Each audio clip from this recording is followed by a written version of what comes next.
Mula po noon, hindi po ako naglalaksa na gumamit ng e-karma capsule 3 times a day. Dati-dati yung babawal movement ay nahihirapan ako. Nung pagkatapos nun, everyday na po na nakakapag-release po ako at saka yung mga laboratories ko po, yung uric acid, okay po, saka yung sugar po, okay po. Madalas akong sumpungin ng asthma, ng hika. Malaking ginhawa magbuhat nung ako'y mag-take ng e-karma products. Halos gabi-gabi ako'y sinusumpong ng hika. Ngayon magbuhat ng mag-take up ako, siguro 2 beses na lang ako sinumpong sa loob ng 2 buwan. Nag-start ako taking e-karma ng June 25, 2019.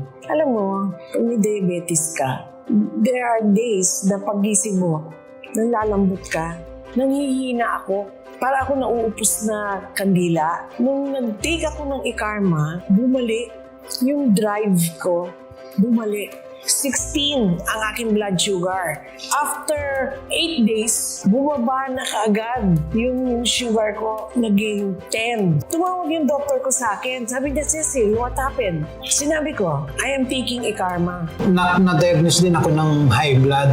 Para akong hininga, nahihilo kung paano. Paglakad mo lang o pagtakbo ko medyo pa na ako. Parang hinihinga. Yung napansin ko parang naging ako, yung paghinga na wala. Mayroon akong nagja-jogging ako twice a week.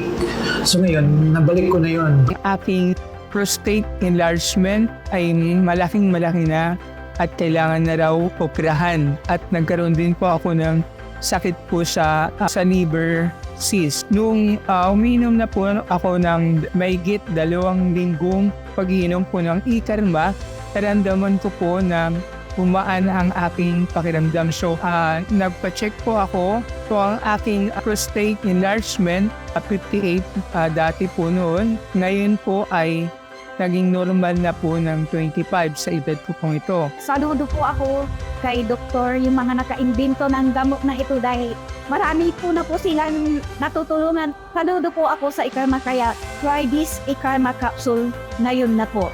Ngayon wala akong kapaguran.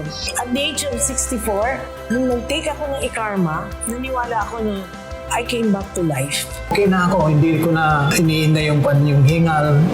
Tiwala ko dun sa e-karma na tinitik ko. Malaking bagay ang naranasan ko, ginhawa sa katawan ko. Inayahan ko po kayo na sa lahat ng mga nakikinig, subukan po natin ang medikasyon ng e-karma upang makuha natin ang benepisyo na manggagaling po sa Nara 3 upang tayo ay maging malakas, malusog